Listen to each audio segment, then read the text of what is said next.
Atin pong tawagin from Gracious Father Baptist Church, Padre Garcia, Batangas. Welcome po natin mga kapatid, Pastor Manuel M. Abanya.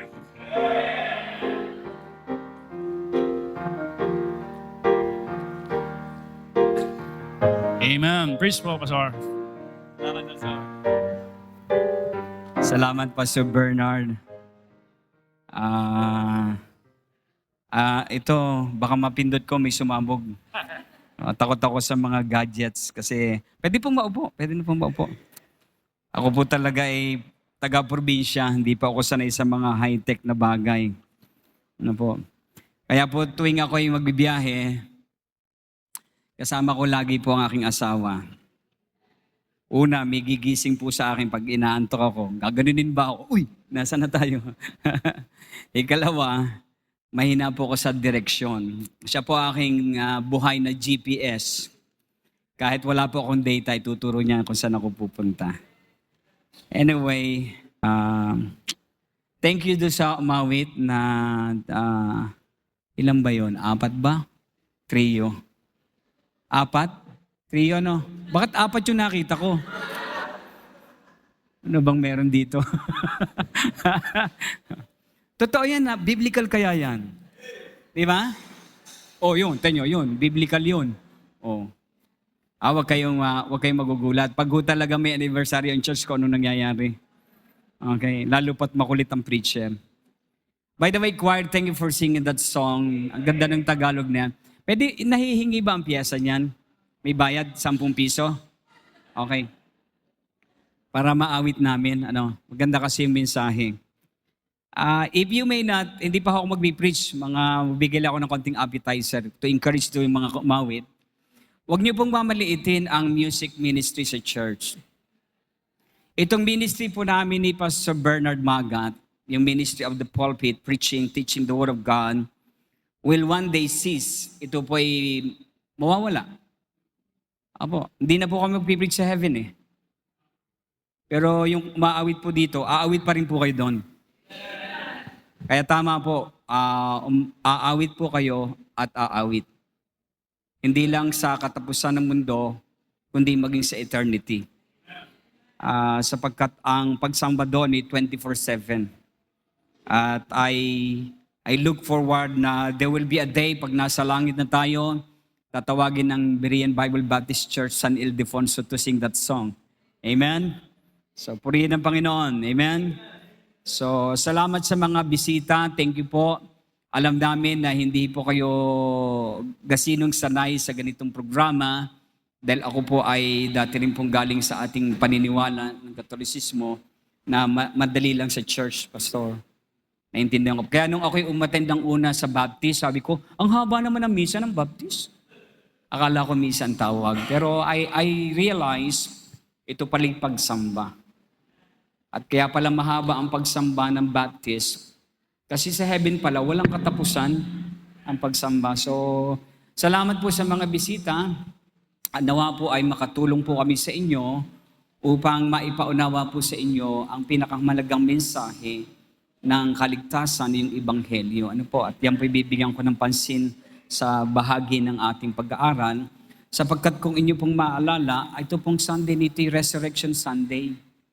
Ito po yung panahon, na bagamat hindi natin pinpointed ang talagang petsa, pero sa mga ganitong panahon po, inaalala natin na ang ating Panginoon na namatay, nagbubo ng dugo, inilibing, ngunit sa 3 araw, nabuhay na maguli. Yan po maganda sa ating pananampalataya. Ang ating sinasamba ay Diyos na buhay. Amen? Kaya tama po na pag nasa church po tayo, tayo po'y buhay. Amen? Pero wag naman yung parang mga hipo na nagpapaltukan, gaya ng mga sa ibang simbahan. And I thank the Lord. I commend what the Lord is doing in your life. I thank the Lord for what I'm seeing today. And I thank the Lord how the Lord is doing. In just 1 year, nang muli akong bumisita sa family camp ng Bereans, ay nakita ko how the Lord has worked in your facilities. And I believe not only in your facilities, but in your faith. Amen. So tayo tumayo ulit, basahin po natin ang 1 Corinthians chapter 15. Thank you for the scripture reading. Nakatulong to para higit na maintindihan yung ating pag-aaralan. For this time, babasahin lang natin ang verse 57 to 58. Okay, 57 to 58. So once again, samahan niyo po ako magbasa ng 1 Corinthians chapter 15, verse 57 to 58. On my mark, all together, read. But thanks be to God, which giveth us the victory through our Lord Jesus Christ. Therefore, my beloved brethren, be ye steadfast, unmovable, always abounding in the work of the Lord, for as much as you know that your labor is not in vain in the Lord. The only work and labor that is not in vain or truly profitable o kapaki-pakinabang ay yung gawaing ginawa para sa kapurihan ng Panginoong Hesus. Tayo muling manalangin, dakilang Ama, nagpapasalamat po kami sa pagkakataon na alalahanin ang Panginoong Hesus, ang iyong anak, na iyong isinugo, humigit kumulang ang 2,000 taon na kalipas sa bansang Israel, ipinanganak sa Bethlehem sa takdang panahon, ipinako at pinatay sa Golgotha ng Jerusalem. Hindi dahil sa siya'y nagkasala, kundi dahil tinubos niya at binayaran ang kabayarang kaparusahan naming lahat na makasalanan. Sa krus ding binubo niya ang kanyang banal na dugo na siya lang ang meron, sapagkat siya lang ang ipinanganak na walang ama na tao, sapagkat ang kanyang ama ay ang Diyos Ama ng katas-taasan. Sa kapangyarihan ng kanyang dugo, ipinagkaloob sa sanlibutan ang pagkakataon na maging malinis muli sa harapan ng manlilikha. At kung ito ay aming pagtitiwalaan, ang nagbigay at nagbubuo ng dugong ito na si Jesus, kami magiging malinis muli sa harapan ng manlilikhang Ama at ng Diyos ng kalangitan. Salamat nang siya ilibing at pinigilan ng lupa, maging ng kaaway, hindi po sila nagtagumpay. Dahil sa 3 araw upang maganap ang kasulatan at ang propesiya, bumangon sa mga patay na maluwalhati at pinatunayang siya talaga ang Diyos na makapangyarihang aming nag-iisang tagapagligtas. Dalangin ko po ang katotohanan ito ay maukit sa unawa at puso ng bawat isang narito, sa mga hindi pa ligtas, maging sa mga ligtas na, upang sa ganon, huwag naming malimutan ang dakilang ginawa ng aming Diyos doon sa kalbaryo ng krus. Samahan niyo ako, Holy Spirit, at ang bawat isang narito, ibigay ang katahimikang kailangan upang ang iyong salita ay maunawaan ng maayos at tulungan mo akong ang salitang aking sasabihin tumatak sa unawa ng bawat isa. At nawa, kumilos ang banal na Espiritu, sa Jesus ay maipakilala, mahamon kaming siya'y mahalin at paglingkod ng higit. Ito po ang samod dalangin namin in Jesus' name. Amen. Amen. Pwede na pong maupo. Tinitingnan ko ang, may relo pa doon, may ano. Wow, amen. Pag inyo pong binasa talaga ang konteksto ng 1 Corinthians, ito po ay isang buong kabanata na iniukol ni Apostol Pablo upang i-address ang isa sa pinakamalagang tanong na dinala sa kanya ng mga representative ng Church ng Corinto. Na bukod sa mga maraming pag-uusisa, kung siya ba'y totoong apostol at sa mga iba pa mga paksa, kagaya ng mga bawal at mga kaso ng mga nabalo at mga pagkain, kung ano-ano. Pero ang pinakamalagang gusto nilang unawain ay yung lumabas na istorya sa kanilang panahon na nagsasabing ang Panginoong Jesus daw ay nakuha niya na daw yung mga namatay na kasama ni Kristo. Nang ibig sabihin, yung resurrection, tapos na daw. So, ang pakiramdam ng mga taga-Korinto, paano tayo? Parang naiwan tayo. So, yan po ang konteksto ng ating chapter 15. Kaya po narito po sa chapter 15, ang pinaka-detalyadong mga mahalagang dapat nating maunawaan patungkol sa pagkabuhay na maguli ng Panginoong Hesus. Ito po ang totoo. Ang Panginoong Hesus po, simula nung ibangon ng Banal Espiritu at ng Mahal na Ama sa libingan, nanatili lang po siya ng 40 days and 40 nights pa. sa lupa. And after that, siya po ay nag-ascend back to heaven. And the Bible is very clear na sabi ng Bible, since na mag-ascend siya sa heaven, siya'y umupo sa kanang luklukan ng Ama. So, ibig sabihin, bodily speaking, si Jesus Christ with His glorified body, wala na po siya sa lupa. Siya po'y nasa langit. Ang kapiling po natin ngayon ay ang Holy Spirit na isinugo sa Acts chapter 2 bilang kaganapan ng Joel chapter 2 verse 8. So sa makatuwid, kung si Jesus ay bodily speaking ay wala dito at siya'y nasa langit, ibig sabihin, yung mga Jesus na nakikita natin sa ating mga lugar, hindi po yun ang totoong Jesus. Ako po'y sakristang mahigit 5 taon. And I'll be speaking to you from my heart and experience. I thought I was right. Akala ko yung pinupunasan ko ba, pastor, ng panyong ganito, yung paa, tapos gaganon ko, di ba? Akala ko, yun yung Jesus ko. Di ba? Ang pinagtataka ko lang, bakit merong nakapako, merong nakakabaong? Sabi ko, alin kaya dito? Ang totoo. Di ba? Tapos sa isang sulok, may maliit pa. Tapos malalaman ko sa ibang simbahan, meron din. Sabi ko, ba't ganon? So, ang Jesus na nakilala ko, nung ako po ay hindi pa nakakakilala sa totoong Jesus, ay ang Jesus na hanggang ngayon ay nakapako at taon-taong namamatay. Pero nung ako po ay makakilala sa Panginoon ng June 15, 1990, paano po ako nakakilala sa Panginoon? Ang akin pong buhay ay kasing dumi ng lahat ng maruruming buhay na narito. Ako po'y isang talamak na makasalanan. Kahit ako'y relihiyoso, ako po'y napaka-makasalanan. Hindi ko na didetalyihin to save some time. Pero there was a day that I got so sick that I was urinating blood.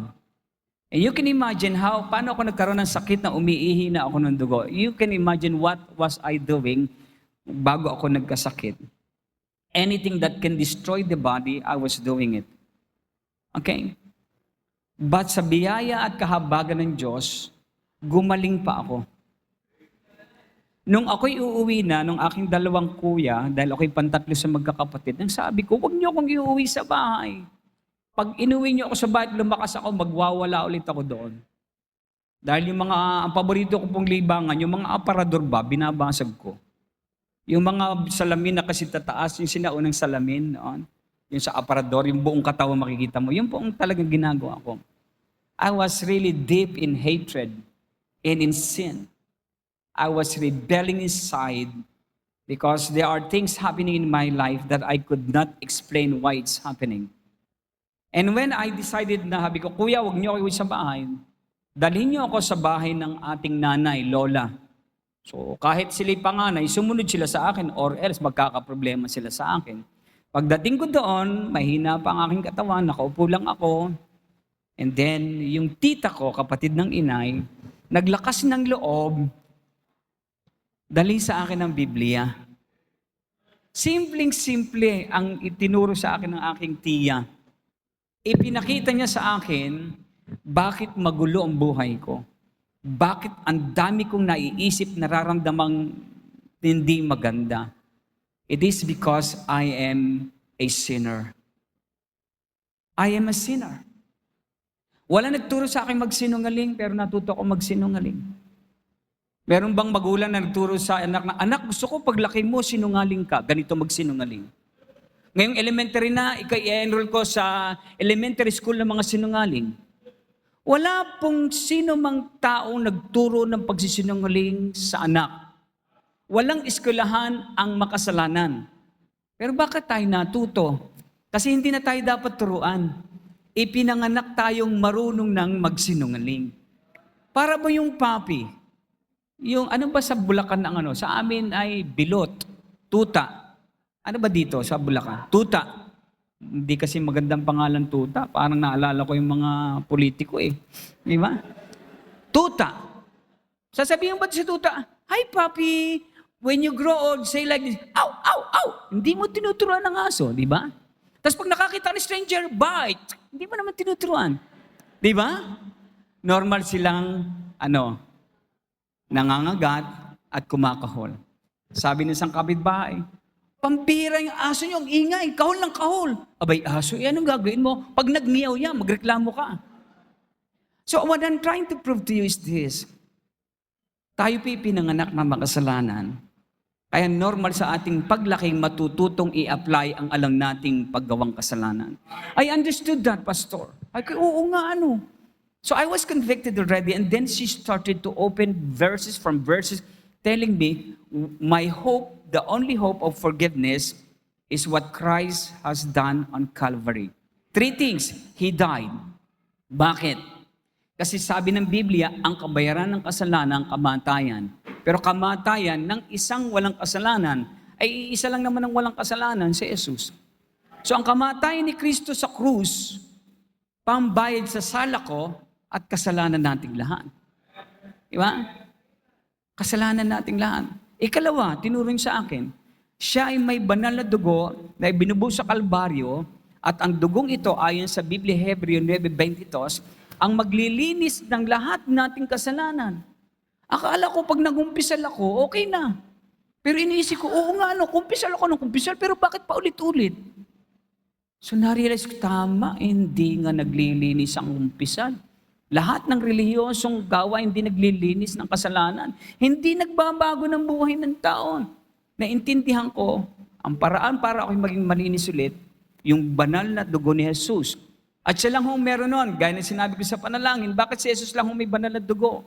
Kasi siya lang ang pinanganak na walang tatay na tao. Sino dito ang walang tatay na tao? Baka ang tatay niyo unggoy, ha? Hindi tayo galing sa unggoy. Tayo galing sa tao. Nasa kasimula nilikha ng Diyos.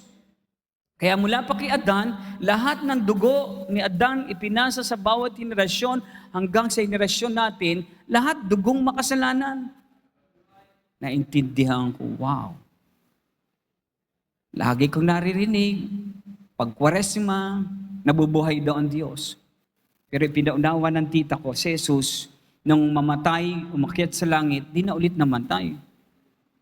Ganun pala yun. Kaya tuloy pag Biyernes Santo, ayokong bumiyahe. Ayokong humawak ng kutsilyo, baka masugatan, patay daw ang Diyos. Pag ang Diyos ay namamatay, hindi ho Diyos yan. Diyos-Diyosan ang tawag dyan. Diba? So naintindihan ko, si Kristo'y namatay, binayaran ng kasalanan ko. Si Kristo'y nagbubuo ng dugo, nilinis ang kasalanan ko. Ganun din sa inyo. Si Kristo'y nilibing, nabuhay na maguli. Ibig sabihin, Diyos talaga siya makapangyarihan na kayang bumuhay rin ng patay. Kaya nga sabi ng Psalms 115, 135, ang mga taong sumasambat naglilingkod sa Diyos-Diyosan na patay ay magiging kagaya nila. Bakit? Ang Diyos-Diyosan ng sanlibutan may mata, di naman nakakakita. Is that correct? May mata pero hindi kayo nakikita. Ang laptik-laptik pa nung pilik mata. Pero hindi tayo kita. May kamay, hindi naman gumaganon. Nakaganon lang. May paa, hindi naman makalakad. Kaya nga sinasakay sa karwahe. Alam niyo, nung pinaliliwanag ng tito ko, sabi ko, oo nga, ang tagal kong ginagawa, ba't di ko naiintindihan? Di ba? Ito pinakamatindi. May tenga, pero hindi nakakarinig. Kaya kawawa yung nagdarasal sa kanila. Hindi niya naririnig. Nung maunawaan ko ito, sabi kay Tia, ay anong gagawin ko? Sabi sa akin, magsisik sa iyong kasalanan. Aminin mong ikay mali, ang Diyos ay tama. Humingi ka ng tawad sa Diyos at anyayahan mo si Jesus sa iyong puso't buhay. Kaya noong June 15, 1990, doon din sa salas nung lola ko, ang tita ko yung nag-pray, sumunod ako mag-pray kasi hindi ko alam ang pag-pray eh. Kasi kung pinag-pray niya ako, baka mag-abagin ng Maria ako doon. Yun ang alam kong prayer eh. Sabi ka, ano pong pagbibigay ko, Tia? O ganito, hindi mo lang tuturo ko sa iyo. Pero sabihin mo ito sa Panginoon, wag sa akin. Habang nagpipray ang tiya ko, sinasabi ko sa Panginoon ang sinabi niya, Panginoong Jesus, patawad. Ngayon ko lang naintindihan ang lahat. Panginoon, salamat, naniniwala akong buong puso na ika'y namatay, nagbubuo ng dugo, nabuhay na maguli para sa akin. At dahil ika'y buhay, gusto ko dito ka sa puso ko, sa buhay ko. Natanggap kitang aking Panginoon tagapagligtas. Nung araw na yon, June 15, 1990, hindi na naging kagaya ng dati ang lalaking ito. Hanggang 1993, God gave me opportunity to work in Israel for 7 years. Doon ko nakita na ang Biblia talaga'y totoo. Ang lahat na nakasulat dito, nangyayari pa hanggang ngayon doon. Kaya itong panahon na ito na tayo ay nag-i-Easter Sunday, inaalala ang pagkabuhay ng maguli ng Panginoon, doon inaalala nila yung Pesach o yung Passover. Kung saan yun din ang panahon na ang Panginoon ay namatay at alam natin, ang Panginoon ay inilibit na buhay ng maguli. It's about the same season. Sabi ko, Bible talaga totoo. Until the Lord called me in 1999, talagang nag-give in na ako sa panawagan ng Diyos. And I left my career, umuwi ako ng Pilipinas, I continued my Bible school. By year 2004, I got ordained and I was sent out to Padre Garcia, Batangas. You know why? God called me home to surrender my life to Him. Because He has a wonderful plan in my life. Same with all of you. Binilang ko yung mga lalaki, 10. 10. May plano ang Diyos sa buhay niyong 10. May kinamayan akong mga nakatambay doon sa likod. Sabi ko, yung mga nasa likod ng mga lalaki, kalimitan yan ang tinatawag ni Lord. Bawat tao may plano ang Panginoon. Pero ang unang plano ng Diyos sa lahat ay ito. Gusto ng Diyos na ang lahat ay makakilala sa Kanya. Hindi namimili ang Diyos. Ang tao ang papipiliin. Hello? For God so loved the world. He is not willing that any should perish. He came not to condemn, but to save and seek those that are lost. You are lost? Ikaw ang dahilan kung bakit nagkatawang tao si Kristo. Ikaw ang dahilan kung bakit namatay siya sa krus. Ikaw ang dahilan kung bakit siya nagbubuo ng dugo, nalibig na buhay na maguli, upang ikaw sa umagang ito'y makatiyak na kapag ikaw naman ang binawian ng buhay, may katiyakan kang mabubuhay kang maguli, kasi ang Jesus na nasa puso mo, yung buhay, hindi yung patay. Ang Panginoong Hesus ay buhay. Hindi ko siya nakita ni minsan. Hindi ko siya narinig ni minsan. Pero nauunawaan ko ang kanyang salita. Hindi ko siya nakita ni minsan, pero nakikita ko ang kanyang ginagawa. Sabi ng isa, ano nyo nasabing ang Diyos ay totoo? Sabi kay ganito lang yan, naniniwala ka bang totoo ang hangin? Sabi, oo naman. Nakita mo ba ang hangin? Hindi. Kita mo? Kahit di mo nakikita, pwede ka maniwala. Kasi mararamdaman mo ang kanyang ginagawa. Paano mo mararamdaman na may hangin? Nakikita ko ang kanyang gawa. Hinahampas ang likod ko eh. Nakikita ko yung ulap. May ginagawa ang hangin. So kahit di ko siya nakikita, pero dahil nakikita ko ang kanyang ginagawa, maniniwala akong nariyan siya. Kagaya ng hangin. Diba? Nung dati hindi tayo Kristiyano, hindi naman totoo ang multo. Wala mong ginagawa ang multo, naniniwala na tayo eh. Tama ba? Ngayon pa ba naman tayo hindi maniniwala na kahit di natin nakikita si Jesus, iraramdaman naman natin nakikita ang kanyang ginagawa sa buhay natin? Ay, ang buhay ho natin, ang tunay na patotoo, ang Diyos natin buhay. Amen? So ngayong umaga, dyan po tayo mag-focus. Ang Panginoong Hesus ay buhay. At ano ang tatlong katotohanang ibabahagi ko sa inyo na dala ng pangkalatang katotohanan na ang Panginoong Hesus ay buhay? The title of the message is, Because Jesus is Alive. Dahil ang Panginoong Hesus ay buhay, tatlong bagay ang gusto kong matandaan nyo. Number 1, our labor in ministry is not in vain.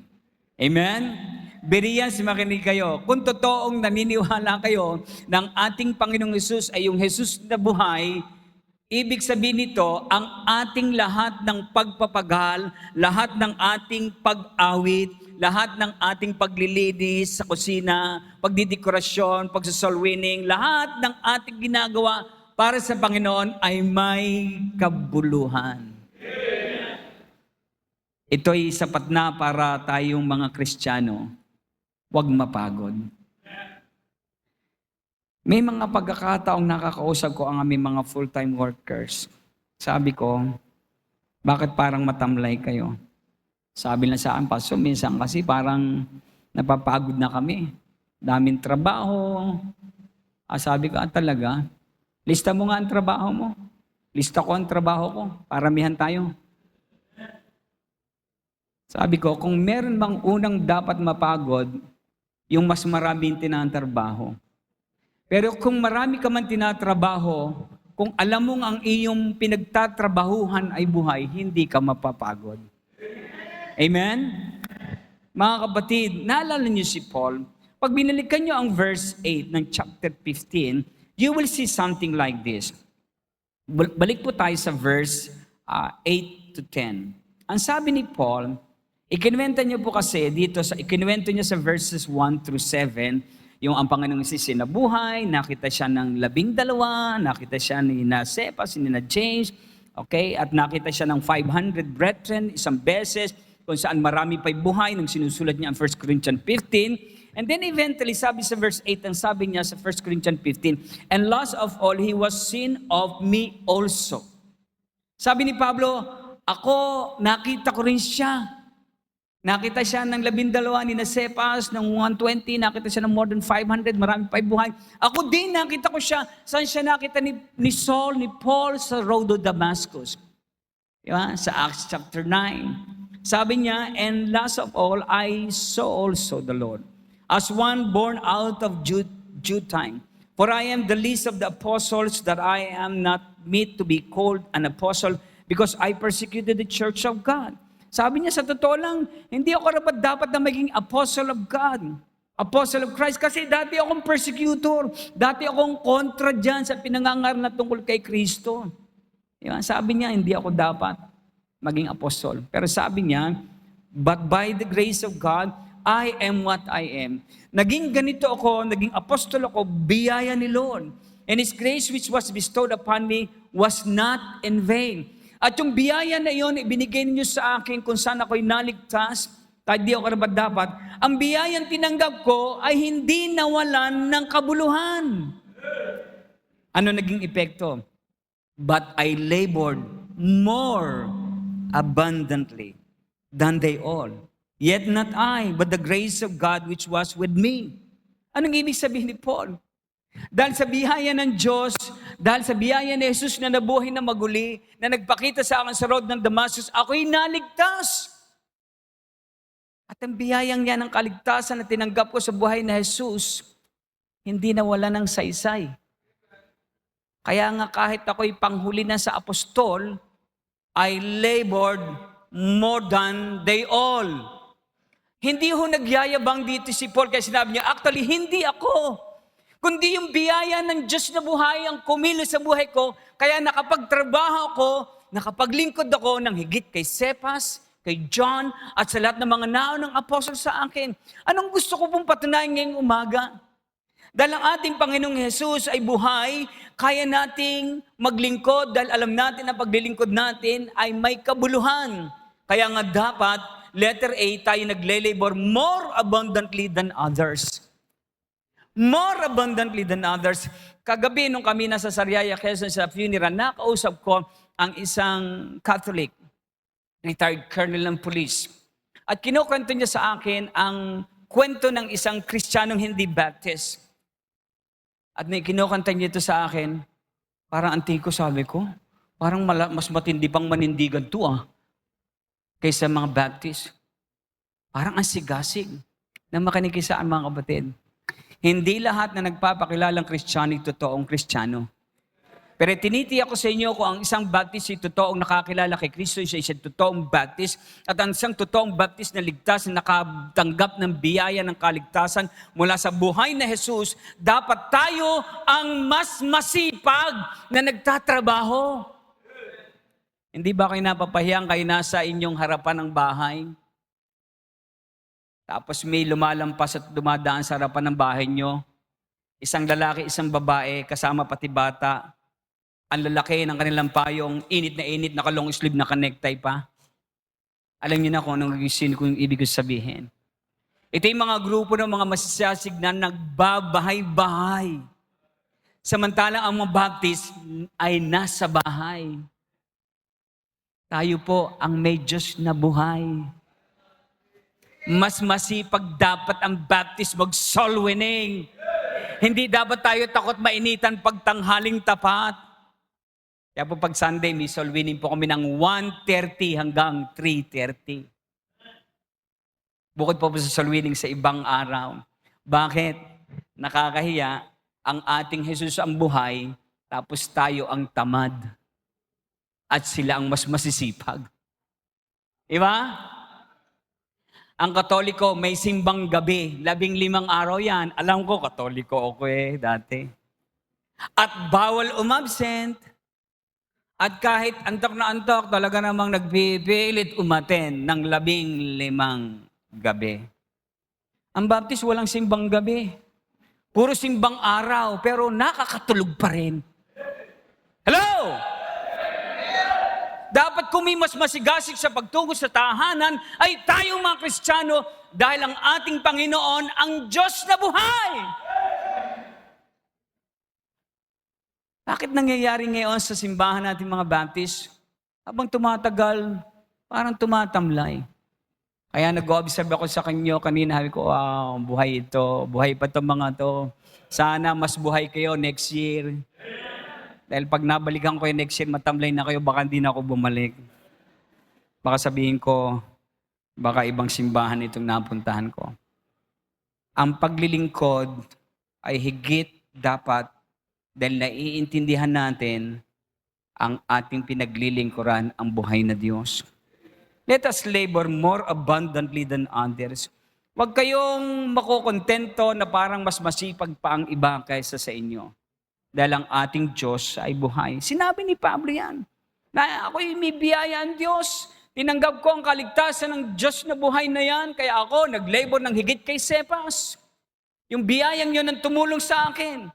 Ikalawa, dahil buhay ang ating Diyos na pinaglilingkuran, letter B, let us labor more adhesively with others. Let us labor more adhesively. Ano ba yung adhesively? Adhesive, pandikit ba? Glue. Glue, adhesive. Anong ibig sabihin yan? Dapat tayo ang mas nagkakaisang dikit-dikit na naglilingkod.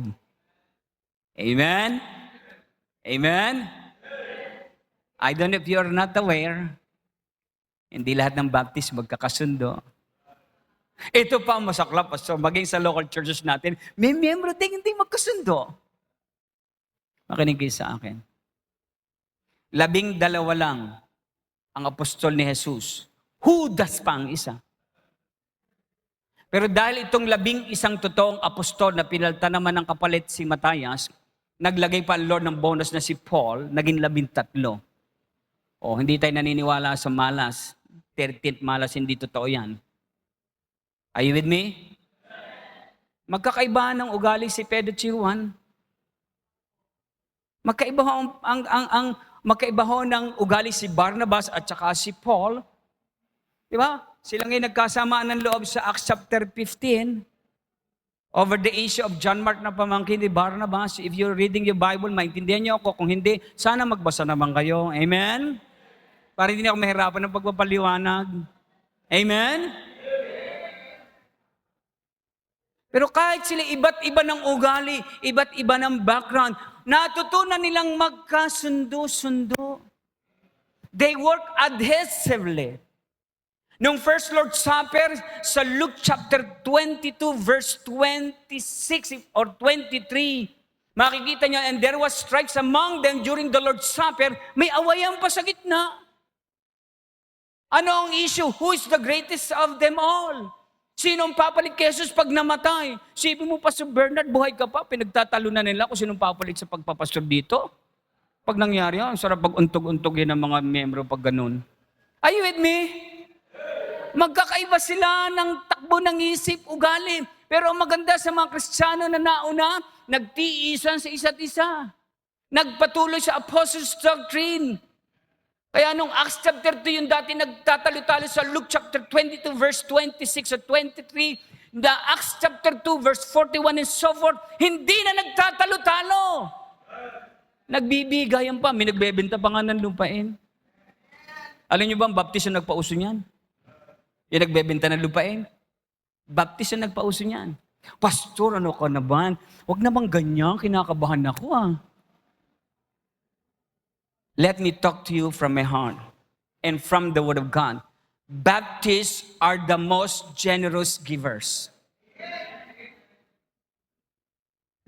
Naalala si John the Baptist.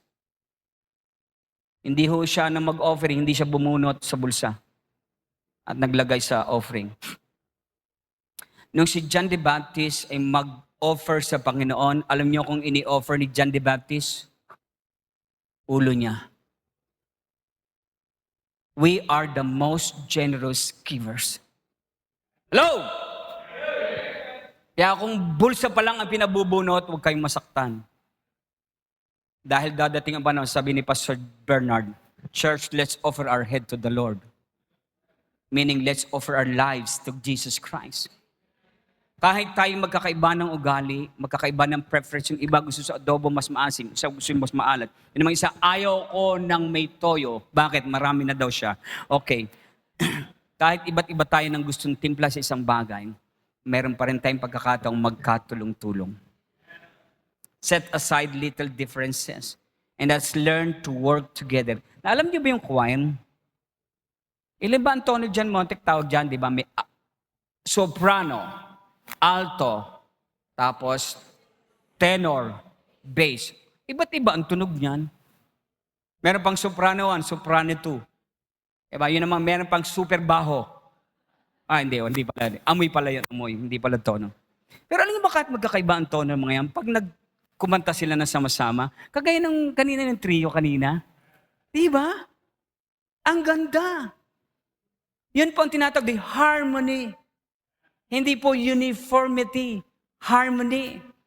Ang Baptist Church binubuo ng iba't ibang pamilyang, iba't iba ang ugali, iba't iba ang gusto, pero pwede magtrabaho adhesively because ang ating Diyos ay buhay. And lastly, labor more adorably for others. Adorably means lovingly. Alam niyo ba kung anong pinakamagandang motibo sa paglilingkod? Love. I preach not because I like to talk. I preach because first and foremost, I love my Bible. I preach because I love the Jesus of my Bible.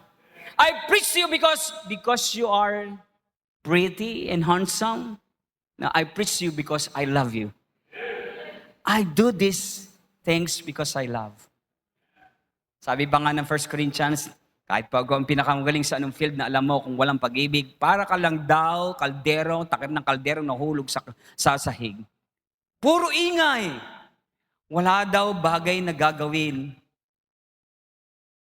ang magiging makabuluhan sa harapan ng Diyos kung walang kalakip na pag-ibig. Bakit ka nagbibigay? Because you love whom you gave. Bakit kayo umattend? Because you love Jesus whom you worship today. Bakit ka nakaupo sa katabi mo? Because you love to sit beside her, beside him. Because you love this church. Amen? Let us labor more adorably than others. Huwag tayong patatalo na, alam niyo yung church na yun, ang sweet-sweet nila. Tapos tayo hindi.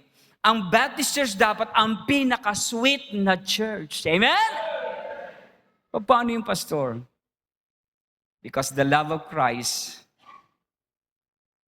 shed abroad in our hearts. Dati hindi ako marunong yan. Hindi ako marunong magmahal ng totoo. Wrong motive ba? Pero when I became a Christian, everything I do with my heart. I do with my heart because I love the Lord and I love the church that I labor for the Lord. So number one, our labor in ministry is not in vain. Bereans, listen, keep serving the Lord. Keep serving the Lord. Your labor is not in vain. Work together yung mga differences. Learn to respect one another and love one another. Amen? Number two, because Jesus is alive. Number two, our love for missions is not in vain.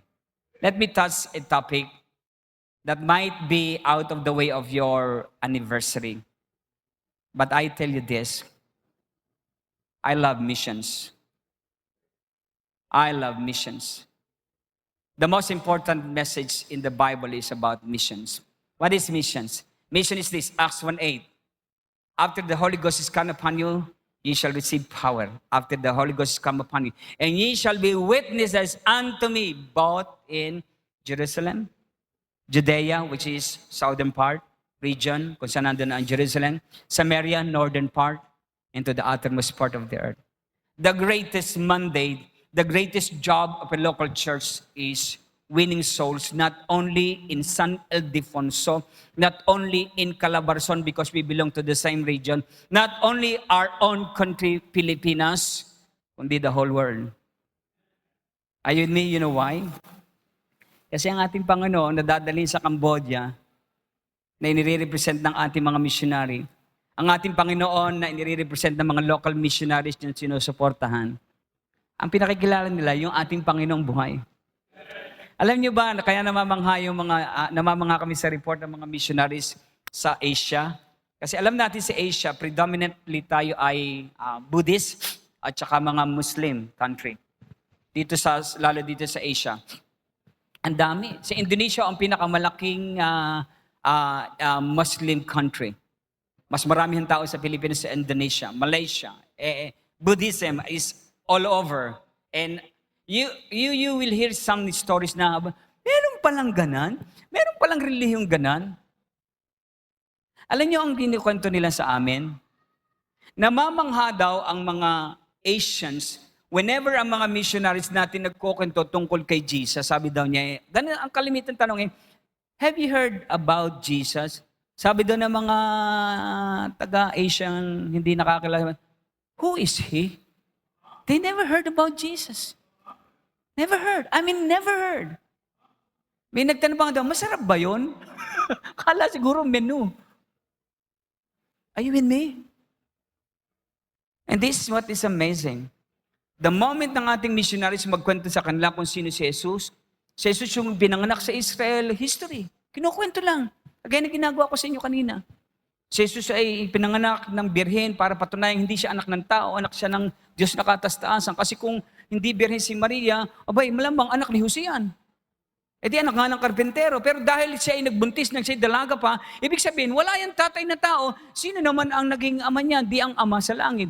Ibig sabihin ba, mag-asawa si Maria at ang ama? Hindi. Hindi naman sila nakasal eh. Are you with me? Ginamit lang ng Panginoon, Diyos, sa kapangyarihan ng Holy Spirit, ang sinapupunan ni Maria na obedient to fulfill the will of God in redeeming the world. Alam niyo, pag kinukwento nila, si Jesus namatay, namatay yung Jesus. Anong nangyari sa kanya? Di nilibing. Oo naman. Dito sa amin, kinikremate. Tapos the story does not stop there. Pero pagkatapos ng 3 araw, siya ay nabuhay na muli. Ano sabi doon ng mga Buddha? Nabuhay? You know why? Because Buddhists know that Buddha is dead. Pag ang kausap nila yung Muslim, sabi, si Yeshu, buhay? Totoo ba yan? You know why? Because they know that Muhammad is dead. Na-amaze sila ng ating Panginoon ay buhay. Buhay. Kaya yung mga taga-ibang bansa na nakakakilala kay Jesus, naku, grabe ka, faithful. Nagdo-donate, lalo kung may mga lupain, nagdo-donate ng lupain. Kahit pinagbabantaan ng buhay, nagpapatuloy. Of course, meron ding umaayaw. Pero anong gusto kong puntuhin, mga kapatid? Ang Panginoon ay buhay. Kaya dapat mahal natin ang misyon niya. Nang ang Panginoon ay umakyat sa langit, napakasimple ho ng sinabi niya. Hindi niya ho sinabing magparami kayo ng property. Hindi ho masama, magkaroon ng property like this. I like this. Gusto ko tong altar na to. Pwede bang buhatin sa Batangas to? I like church like this, church building like this. But this is not the reason why you are here at San Ildefonso. You are here to reach souls. But you cannot go everywhere. But there are missionaries local na pumupunta sa ibang rehiyon ng Pilipinas. And you should support them. Support them. May mga missionaries na napunta sa mga lugar na ang buhay nila nanganganib. Ayaw niyong pumunta. Gusto nilang pumunta. We should support them. We should love missions. Because our God that they proclaim everywhere is a living God. Alam nyo, marami pang blessing ang Berean ni San Ildefonso. Nasa-sense ko, ang dami pa. Ito, yung kinukwento mo pa sa Bernard. Kung hindi man sa panahon mo, sa panahon itong mga batang ito, mabibili nyo yan. Now we're talking about property. No, we're talking about God moving in our midst. Practically, ito nyo ibig sabihin. I hope you don't mind me preaching so long. Itong property na ito, hindi nyo ibebenta, tama? Pag kinuha ni Lord si Pastor Magat, hindi nyo ibebenta to, di ba? Pag binenta nyo ito, mumultihin kayo niyan. O hindi tayo naniniwala doon na, joke lang ako. Pag nagano'n ako, joke ako, kaya tatawa rin kayo. Hindi ito mapapabenta. Pag namatay si Pastor Bernard, hindi nyo paghahati-hatian to, tama? Pero yung may-ari noon, pag namatay, hahati-hati ng mga anak niya yan. Tama? Tapos pag namatay ulit yung mga anak naghati-hati, magkakaroon ng apo, paghahati-hati. Yung isang di pa na lupa, magiging gaganon na lang. Tapos may magkakasakit sa kanila. Huwag naman sana mangyari ngayon. Hindi natin pinapangarap yon. Pero this is the reality. Bakit po ang lupa na uubos? Kasi pag pinaghati-hati, lumiliit ang parsela. Buti kung ito ay lumalaki ang lupa. Hindi po eh. Kaya dumadating din ang pagkakataon. Observe it. Be open-minded. A time will come, they will say, benta na natin lupa to. Kakatok dito sa Berean. Pwede pong makausap ang pastor. Ako pinakapangasawa ng taga Mindanao eh. Ako hindi na nauwi din ni San Ildefonso. Ikaw, arin mang lupa ko, arin nakatiwang lai, puro asot pusa lang namubuhay dito. Baka interesado akong bilhin. It can happen. And look far. Look ahead. But let me tell you, this will happen as long as you keep your focus on the main thing. And the main thing is mission. Ito yung naintindihan ko, kaya nang sabi ko, Lord, the first thing we need to do is missions. We love missions. Tatapatin ko kayo, if you love missions, magkakaroon ng tinatag na slow motion ang mga building projects niyo. Magkakaroon ng slow motion sa mga iba niyong events. Yung dating litsyong 2, magiging 1 litsyon na lang every year. You know why? Because you will refocus your fund to missions. But eventually, you will discover something that is so amazing. Makakanig kayo ng storya ng mga individual, mga family nagsasabing, ever since nang mahalin namin ang mission, ever since tumulong kami sa missions, ang pamilya ko lalong pinagpala. And then, projects began to not slow down, but to move fast forward. Bumibilis. I have asked many big churches who love missions, and they will tell us the same story. Nagsakripisyo para sa misyon. Isinet aside ito, hindi naman ito masyadong mahalaga. Focus on mission. They began to love mission and they have proven, wow, there is much blessing in loving missions. Loving missions, letter A, is a proof of our love for our Lord and Savior. Dahil ang Panginoon ay mahal niya ang misyon, patunay ng pagmamahal natin sa Kanya kung mamahalin din natin ang misyon. Amen? Ang pagmamahal din sa misyon is a proof of our love for lost souls. Hindi ko mahal ang mga taga-Batangas lang. Hindi ko mahal ang taga-Calabarzon lang. Mahal ko rin ang taga-Asia. Mahal ko rin ang taga-Australia. Mahal ko rin ang mga taga-Africa. Mahal ko din ang taga-Middle East. That's why I support missionaries there. Why? There are lost souls there. I cannot reach them, but there are people, missionaries, that will reach them for us. We cannot reach Jerusalem and Judea, Samaria, other part of the earth on our own effort. Kaya may partnership sa missions. Kaya sa amin po, ang highlight po talaga ng yearly event, hindi anniversary. Missions Conference. Missions Conference. We spend more money on missions conference. And as much as the Lord would provide on anniversaries. You know why? At tamang ginawa nyo, merong evangelism. Because anniversary, pag walang evangelism, it's in vain. Sa aming mga bisita, thank you for coming. Mahal po kayo ng Panginoon. Mahal po kayo ng Berean Bible Baptist Church San Ildefonso. Mahal na mahal po kayo ng mga kamag-anak, kaibigan nyo nag-invite ngayon. Kung alam nyo lang kung paano kayo ipinagpipray nila. Meron ho diyang umiiyak pa sa tabi ng kama. Sana dumating ang kuya, sana dumating si pare, sana dumating si classmate, sana dumating ang kapitbahay ko. Because we love your souls. We love your souls. Loving missions is a proof of our love for lost souls. And letter C, loving missions is a proof of our loving spirit. Loving spirit. I have visited at least maybe siguro 30 churches. I don't know. I don't really count. And I thank the Lord, San Ildefonso is becoming another church that I'm visiting. Thank you, Pastor Bernard. Thank you for the trust. Thank you for the friendship.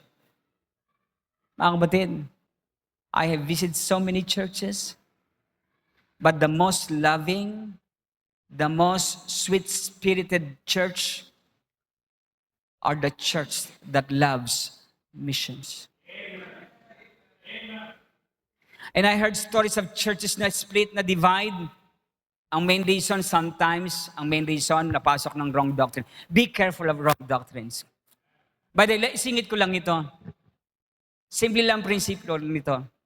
Kung yung itinuturo sa inyo ni Pastor Bernard Magat, hindi nyo pa na-apply, wag na muna kayo maghanap ng bago magtuturo. Are you with me? Wag muna kayo manood sa kung saan sa television. Wag nyo muna akong panoorin. Panoorin nyo muna yung live nyo. Di ba? I-late viewing. Kasi baka maya-maya may pinirit si Pastor Bernard Magat, di nyo naintindihan kasi merong nagtanong, "Hoy, ano, kumusta? Anong pananghalian mo kanina?" Mamaya, yun, wala ka, point 4 na agad, tapos na yung Pastor Magat. Di ba? May namimiss kayo, balikan nyo, late viewing. Kung hindi nyo pa, sabi nga sa amin sa Batangas, kung hindi nyo pa nasasapa, alam niyo ibig sabihin nasasapa? Nauubos yung kinakain nyo na nasa bibig, huwag muna kayo magsubo ng bago. Kung hindi nyo pa nagagawa ang tinuturo sa inyo ni Pastor Magat, huwag muna kayong maghanap ng ibang tagapagturo. Huwag muna kayong manood sa mga magagaling na preacher sa television. You don't need a good preacher.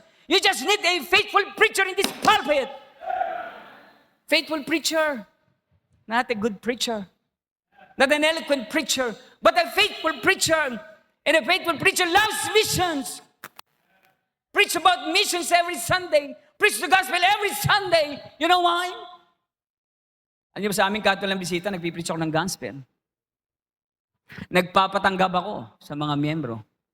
Bakit? Anong katiyak kong ligtas kayong lahat? Si Kristo nga, ang pinakamagaling na pastor, 12 na, Judas pang isa. Ako pa ba namang mahinang pastor ang hindi masingitan ng 13 Judas dito? Are you with me? Kaya I preach the gospel, you know why? There are young people na hindi naman naintindihan ang gospel, naka-amen-amen lang, nakasunod lang kay nanay, kay tatay, akala niya Baptist, dahil ligtas na. Hindi niya alam, kailangan niya pala mag-repent. Hindi niya natin, kailangan niya pala tumanggap kay Kristo. Are you with me? Are you saved? If you are saved, love missions. Our Lord is alive. We should love His most important thing in His heart is mission. Because loving mission, ito ang patunay natin na mahal natin ang Panginoon natin. Ang pagmamahal sa misyon ang patunay na mahal natin ang kaluluwa, hindi lang ng Pilipino, kundi na ibang mga tao sa ibang bansa. At nakita ko to mga simbahan. Again, sinasabi ko a little later, earlier, ang mga simbahang, they love soul winning, they love Bible study, they love supporting missionaries. Sweet Spirit Church. Sweet Spirit Church. Ang church namin was, sa church kong pinanggalingan, hindi ganun ano sa missions. But because I learned it from mga mabubuting mga influencers na pastors, no, ako mag-mission sa Padre, sabi ko, pag ako'y nagsimula ng gawain, ang una kong ipagagawa, missions emphasis. Kaya sa unang taon po ng aming pagiging mission ng way back in 2004, bago natapos ng 2004, nagkaroon agad kami ng mission month. Ang preacher, guess who? Ako. Bakit? Wala akong pang love gift. Wala akong sinong kilala. So what? I know my Bible. I can preach to my people, our people, the Bible and missions. And then as the church starts growing, we started the following year, I started to invite one pastor every year. And then it happens like that. Then 2 pastors in a month. Okay? Next year.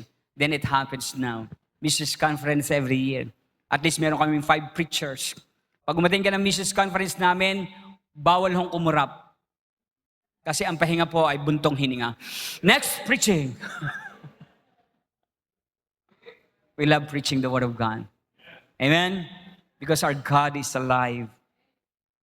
I can see a loving spirit here.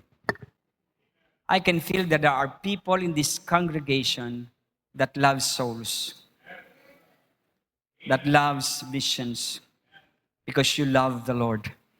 Amen? Number 3. Number 1, our labor in ministry is not in vain. Number 2, our love for mission is not in vain. And lastly, our Lord and Master is always victorious. Ito ang maganda. May isang gera, hindi nila alam, yung kanilang yung commander-in-chief nila, patay na. At tamaan ba naman? Diba? Saan tinamaan pasto yung commander-in-chief ng mga sundalo? Sa kuko? Patay. Totoo po yan.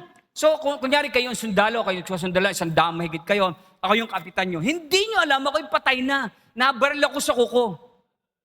Bakit po nangyari yun? Kasi nung binaril ako, nagkakamot ba ako ng ulo? Yan, patay talaga. Ginigising ko lang yung tulog. Okay? So, ang ginawa noong sarhento, sabi niya, mga kasundaluhan, huwag kayong matatakot, huwag kayong susuko. Ipaglaban natin ang ating bansa. Ang ating general ay nakahiga lang sandali. Hindi nila alam, patay na. Grabe. Pero alam nyo, nanalo sila. Kasi niloko sila ng sarhento. Pero sasabihin ko sa inyo ang totoo, hindi ko kayo niloloko. Buhay ang ating Panginoon. Kaya huwag kayong susuko. Hindi ko kayo binobola. Hindi ho nabaril sa kuko si Kristo. Ipinako siya sa krus, totoo yun. Namatay naman talaga. Ang pagkakaiba lang niyan doon sa commander-in-chief. Yung commander-in-chief hindi nabuhay. Si Kristo ho bumangon sa 3 araw. Isa sa malaking motibasyon ko pag may discouragement ko sa ministry, alam ko ang aking Panginoon kasama ko. Kami nasa building project. Kaya ako, totoo, pag nakakita ng ganito, mangungopia ako pa si Bernard eh. Pwede ba akong magpipicture-picture dito mamaya? Okay lang, walang bayad ha? Okay. Pero pag nadi-discourage ako, lagi mo sinasabi, Panginoon, nandiyan ka, di ba? Wala akong pambiling bakal, pahingi. Ang sabi naman sa akin ni Lord, ito yung karanasan ko. Sabi sa akin ni Lord, nahingi ka sa akin. Now, huwag niyong isiping naririnig ko siya ha. Ito ang karanasan ng isang Kristiyanong ligtas. Ang Panginoon nakakausap. Kung hindi niyo siya nakakausap, malamang may problema po kayo. Hindi mo siya narinig, pero sa iyong spirito, sabi, the Spirit of God beareth witness in our spirit. Kaya pag nananalangin tayo, nararamdaman nyo parang may nasagot. Pero kung minarinig na kayo, pa-check up na ho kayo. Wala kayong marinig. Pero merong ilalagay sa isip mo ang Panginoon na yun ang sagot niya. Na ako'y nahingi sa Panginoon, habi ko, Panginoon, nagsabi-sabi ng ang aming mga commitments. Sa amin po ang giving ay parang holen ng laruan. Alin yung holen? Hindi pa isa-isa. Talagang sunod-sunod ang holen. Ay yung mga nadayo sa amin, ang mga nalipat galing sa ibang baptist, hindi ho natagal. Ang daming giving sa amin. Sabi ko, Lord, ang dami naming giving. Magpapabuilding na ulit kami next year. Ngayong year na to. Huwag niyo, naka-live tayo? Naku. Hindi ko pwede ikwento. Sige, tuloy ko na. Napaibig na eh. Sabi ko, Lord, pengi ako ng pambili ng bakal, pambili ng for this year. Phase 4. Kasi konti ang aming building. Bakit niya building namin di tapos? Ano sabi sa akin, Lord? Sabi niya sa akin, bago kita bigyan, gayahin mo ang widow of Zarephath. Ibigay mo sa akin kung anong meron ka. Sabi ko, Panginoon, wala ako eh. Wala akong bibigay ng marami, pero ibibigay ko lang ang gusto mong ibigay ko. And then the next prayer meeting, the Lord started to impress to my heart na, if I cannot give, sabi ng Bible, I can ask God that I could give something to Him.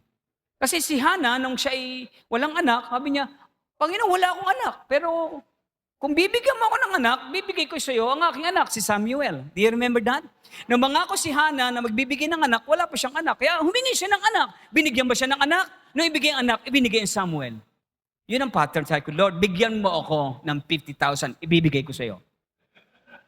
Aba, isang buwan ay walang nadating. Sabi ko, Lord, hindi naman akin eh, para sa iyo. Give me 50,000. Hindi nasagot. Teka, hindi ko maintindihan kung bakit nung sunod na prayer meeting, alam ko na amin di ko siya naglilid sa prayer meeting, sa aming prayer request slip, ang sinulat ko, 50,000, then nung sumunod, 500,000 pesos. Lord, pahingi ng 500,000 pesos. Yung deacon ko sabi, ang prayer po ng aming pasto, pahingi daw po siya ng 500,000 pesos. Wala. Walang dumating. Let me cut the story a little shorter. Kung pwede lang i-off yan. I-off natin. The next request was this, Lord, give me 1 million and I'll give it to you. Lord, give me 1 million, I'll give it all to you. After a month, God gave me 2.2 million. I gave it all. What I want to tell you tonight, this morning is this. Ang ating Panginoon, buhay, victorious. Hindi tayo pababayaan ng ating Panginoon. Letter A, Jesus conquered death. Kaya niyang gapiin ang kamatayan, ano pang karamdaman ang hindi niya kayang pagalingin kung kalooban niya. Kami ni Missionary Ricky Mabasa, meron kaming joke. And I can joke because my wife is here. One time kami nasa isang pagbibiyahe ni Missionary Mabasa sa Thailand, nakita niya sa akin yung wallet niya. Nandun yung picture ng wife niya, si Ma'am Helen. Sabi niya, alam mo, Pastor, pag nadi-discourage ako, sabi niya sa akin, Missionary Ricky Mabasa, tinitingnan ko lang ang babaeng ito, nabubahayin ako ng loob. Yung wife niya, talaga, grabe ka naman, laki ng pagmamahal mo kay Ma'am Helen. Oo naman, syempre. Kasi sinasabi ko sa sarili ko, kung ang babaeng ito, nakayanan ko, ano pa ba ng pagsubok hindi ko kakayanin? But that's a joke. Gusto ko umuwi ng buhay ngayong hapon. I love my wife. Makinig kayo mga kapatid. Walang pagsubok na hindi natin kaya lagpasan kasi pati kamatayan na pagtagumpayan na ng ating chief commander. Amen? Pera pa ba naman yan? Pera lang yan eh. Sabi ng Panginoon, kahit nga may patay, nagkakapera eh. Ako pa ba ng buhay, hindi makapagbigay ng pera? Are you with me, church? The Lord. Conquer death, letter B. Jesus commissioned his debtors. Sabi ng Romans 1:14, for I am a debtor. Tayo pa'y may utang. Hey, Bereans, may good news ako sa inyo. Meron po kayong bayarin. Ano ba dito, Batelec? Hindi, ang Bulacan, Meralco. Hindi ho bill ng Meralco, hindi si Judith. Si Judith ng tubig, Judith ng kuryente. Pero lahat po ng Baptist, lalo na kayo Bereans, may bayarin po kayo. You're a debtor like me. Pag debtor, may utang. Sinabi yan ni Paul sa mga tag-Romans, sa Romans chapter 1 verse 14. Sabi niya, for I am not ashamed of the gospel of Christ. For I am a debtor, not only to the Jews, but also to the Greeks. Ibig sabihin, bawat Kristiyano may utang. Ano niyo kung anong utang natin? Ebanghelyo. Si Kristo ho'y buhay na pagtagumpayan niya ang kamatayan at nung siya'y magtagumpay, bago siya umakit sa langit, ano sabi niya? All power is given unto me. Go. Go. Preach the gospel. Magbayad kayo ng utang. Nakatanggap kayo ng kaligtasan, ibahagi niyo sa iba. Pag di niyo ibinahagi, sisingiling ko kayo. Kaya nung mamatay ang tatay ko, yung mga gangster ng mga pinsan ko, pinaupo ko talaga. Pinsan, upo ka ha, pinsan, upo ka. Di sasabihin ako, alam nilang pastor ako, nag-preach ako ng gospel. Sa akin tatay, bago namatay, nag-preach ako ng gospel at least 10 times. Sa mother ko, countless times. Praise the Lord, they profess faith in Christ. Sa mga brothers and sisters, I preach the word to them every time. You know why? I'm a debtor. Inimbitahan ako ng mga klase ko ng high school, dumalo ko, hindi para sa inuman, hindi para sa kantahan, hindi para sa kainan. Pumunta ako kasi gusto nilang mag-opening prayer ako. O sige, opening prayer. Alam niyo naman ang Baptist pastor, pag pinag-opening prayer, may preaching muna yan. They heard the gospel. If they have received Jesus Christ into their hearts, they will be with me in heaven. Just like what the Lord promised to the thief. Today, thou shalt be with me in paradise. Are you with me? Mga kapatid, debtors ho tayo. He commissioned us. Ang isinugo ng Diyos na mamamahagi ng Ebanghelyo, hindi yung mga SDA. Hindi rin FDA. Tayo mga Baptists. Are you with me? And lastly, ito maganda. Jesus will come again to deliver us. I don't know if you're having this feeling, Pastor Bernard. Ang feeling ko, mararapture na tayo. Ang feeling ko, sa panahon ito mga gaganap ang rapture, hindi ko alam kung kailan. Pero kung hindi mamatuloy, malamang sa panahon nyo. O pag na-rapture kami, ang bili namin mga pastori ganito, sa inyo maiiwan namin member, bahala na ako kayong pagpapatuloy ng building natin ito. But listen carefully, kidding aside, this is what I'm going to tell you. Ang ating bang Panginoon ay tagumpay sa kamatayan. Pero kaya natin akapin ng katotohanan, tayo ang kinumission na mangaral ng kanyang pagkabuhay na maguli. Amen? Bakit? Isang araw, babalikan niya tayo. Tapos na ang pagtitiis sa mainit na panahon ng Bulacan. Tapos na ang pagtitiis sa mga banta ng paparating pa namang COVID na galing na naman daw ng China. Tapos na ang panahon ng kaguluhan ng politika sa ating bansa. Kasi dadalhin tayo ng Panginoon sa lugar na wala ng politika. Wala ng karamdaman. Wala ng pag-uusig. Wala ng kamatayan. Wala ng away doon. Wala ng away doon. Amen? Amen? Good news, may kainan pa raw. I don't know about that. But listen carefully. The Lord will deliver us. Salamat sa Panginoon, may katapusan ng lahat. Sana, bago tayo kunin ni Lord, bago tayo dagitin, i-rapture, sana nakapagbagi tayo ng maraming kaluluwa. Sa San Ildefonso, sa buong Bulacan, buong Calabarzon, buong Pilipinas, buong mundo. Dahil ang ating Panginoon ay buhay. Tayo manalangin. Dakilang Diyos, lahat tayo yuko at pipikit. Dakilang Diyos, salamat sa inyong biyayan, ipinagkaloob sa oras na ito. Ang akin pong hiling, nawa ang mensaheng ibinigay mo sa amin sa umaging ito ay maging kalakasang loob at pananampalataya sa aming lahat. Na ang aming pagpagal sa ministry mo ay makabuluhan. Na ang aming pagmamahal sa misyon ay makabuluhan. dahil ang aming Panginoon at Master ay tagumpay. Dalangin ko po na maging tatak sa isip at puso naming katotohanan ito, ang aming Panginoong Jesus ay buhay. Siya ay makapangyarihan. Walang dahilan para gumibab. Walang dahilan para manghina. Bagkus dapat lalo kaming maglingkod, lalo kami na mag-akay ng mga kaluluwa. At naway marami pa sa amin ang magsuko ng buhay, mga kalalakihan, mga kababaihan, na magsusuko ng buhay para sa full-time ministry. Sa pagpapastor, pagbabible woman, o pagiging missionary. Marami pa sa amin ang tutulong sa kitchen crew. Marami pa sa amin tutulong sa maintenance, paglilinis. In any ministry you are going to provide us as we live in the umbrella of your local church in San Ildefonso. I pray, Lord, na ang church na ito'y patuloy mo i-encourage sa kanilang ginagawa. At lalo pa silang gumawa ng higit kaysa ginawa nila last year. Dahil nalalaman po namin ikaw ay buhay.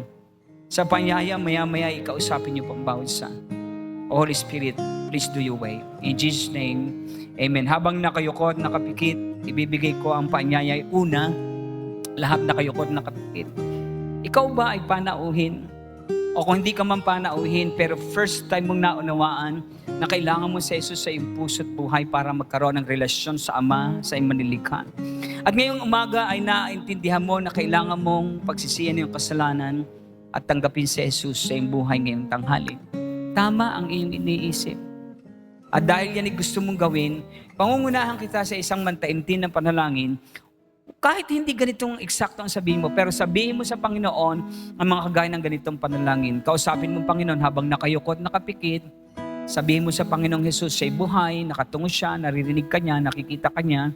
Sabihin mo sa Kanya ang mga ganitong panalangin. Sumunod ka sa panalangin, sabihin kay Jesus ito. Ito ang iyong panalangin. Panginoong Jesus, salamat po. Ipinaunawa mo sa akin na ako'y makasalanan. Inaamin ko po ito.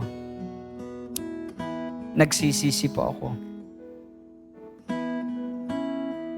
Naniniwala ako ng buong puso, Jesus, na namatay ka sa krus para bayaran ang aking kasalanan. Nagbubuka ng banal na dugo sa krus para linisin ako sa lahat kong kasalanan. Pero higit sa lahat, Jesus, nabuhay ka sa mga patay. Kaya ako'y iyong naririnig. At dito sa lupa, ako'y tumatawag sa iyo dyan sa langit. Humihingi ako ng tulong sa iyo, Jesus. Iligtas mo ang aking kaluluwa sa kapahamakan ng impyerno. Pagharian mo at baguhin mo ang buhay ko. Kaya sa oras na ito, Jesus, binubuksan ko ang puso ko para sa iyo. Tinatanggap kita na aking Panginoon, aking Hari, aking Diyos at tagapagligtas. Mula sa araw na ito, Jesus, pagharian mo at pangunahan ang buhay ko. Ito ang panalangin ko sa pangalan mo, Jesus. Amen. Ang ikalawang paanyaya ay sa bawat isa na nagsasabing ako'y Kristiyano, ako'y ligtas na, ako'y may relasyon na sa Diyos. Pero ngayong umaga, kinausap ka ng Panginoon. Kinausap ka ng Panginoon na dahil siya'y buhay, huwag kang mapagod sa paglilingkod.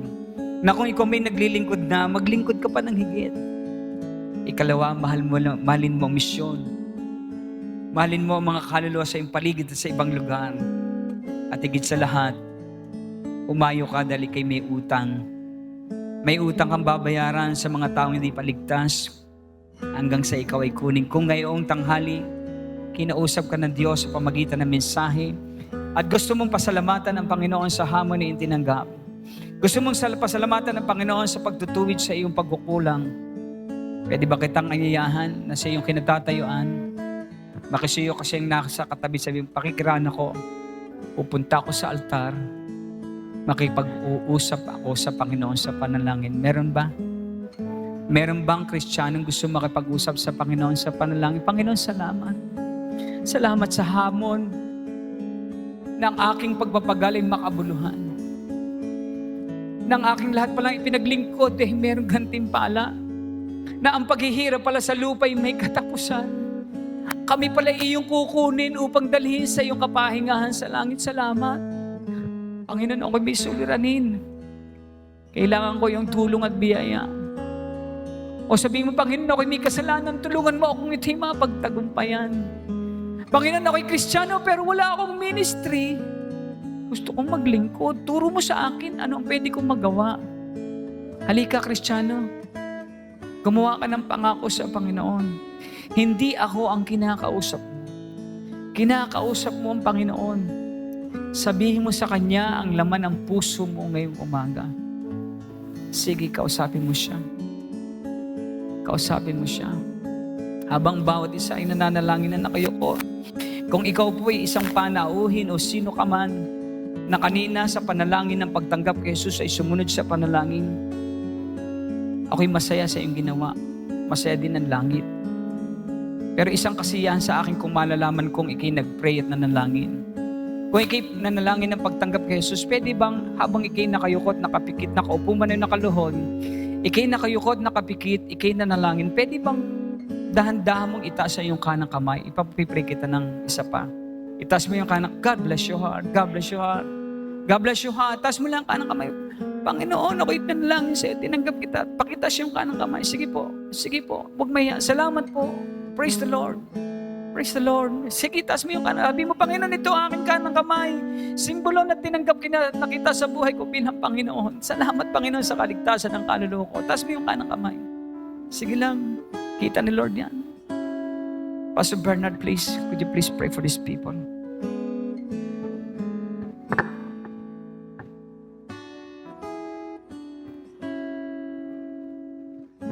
Ama naming Diyos, salamat dahil isang araw kayo babalik at kami haharap sa inyo. Anumang ipinaglingkod namin, sinakripisyo, itong lahat ay hindi mawawala ng kabuluhan dahil kayo ang Diyos na pinaglilingkuran naming buhay. Salamat po, magpatuloy po pa kami sa paglilingkuran sa inyo. Maging masagana, Panginoon, pa ang paglilingkod namin sa inyo. Salamat sa mensahe ng Pastor Abanya. Patuloy mo bless ang kanyang gawain, ang kanyang ministry. Sa bawat nakaluhod, tumanggap sa Panginoon, maraming salamat po, Panginoon. Ito po'y panalangin namin sa inyo sa pangalan ng Panginoong Hesus. Amen.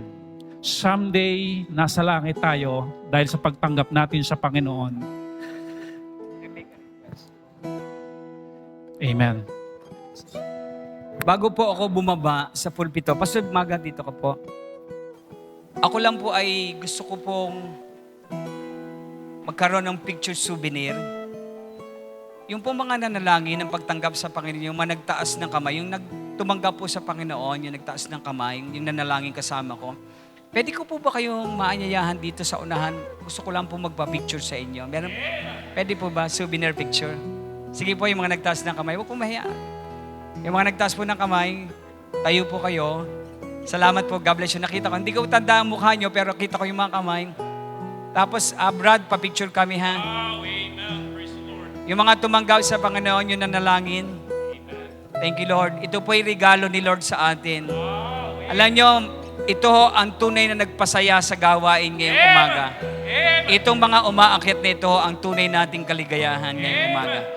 Salamat sa Panginoon. Salamat po. Nanalangin kayo. Sino mga... Pastor, miyembro ako, nanalangin ako. O, halika. Halika. Habol po kayo. Gusto kong maipakita sa Panginoon, ito ang mga kaluluwa na nakaunawa, na kinailangan nila si Jesus at nanalangin tumanggap sa Panginoon sa kanilang puso. Amen? So, church, pag-pray niyo po ang mga ito. Pag-pray niyo po sila, kaligayahan ng Panginoon ang kanilang maranasan at atin po silang gabayan mula sa araw nito. Pastor Magat, picture lang tayo.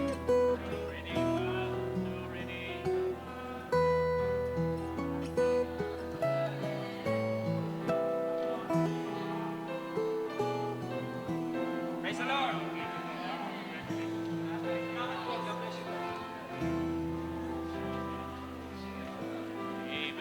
Praise the Lord. Answered prayer. Amen. Salamat sa Panginoon. Amen. Isang araw nasa langit tayo dahil tinanggap natin ang buhay na tagapagligtas. Sabi nga ni Pastor kanina, wala nang politika doon. Wala nang korupsyon doon. Wala na ang sakit doon. Wala na yung mga nagpe-persecute. Wala na yung mga kapitbahay na pag nag-inuman magulo. Wala na. Mapayapa at tahimik na po ang magiging pamumuhay natin yon. At yun po ang dahilan kaya po namin kayo inimbita. Makilala nyo, only Jesus can save.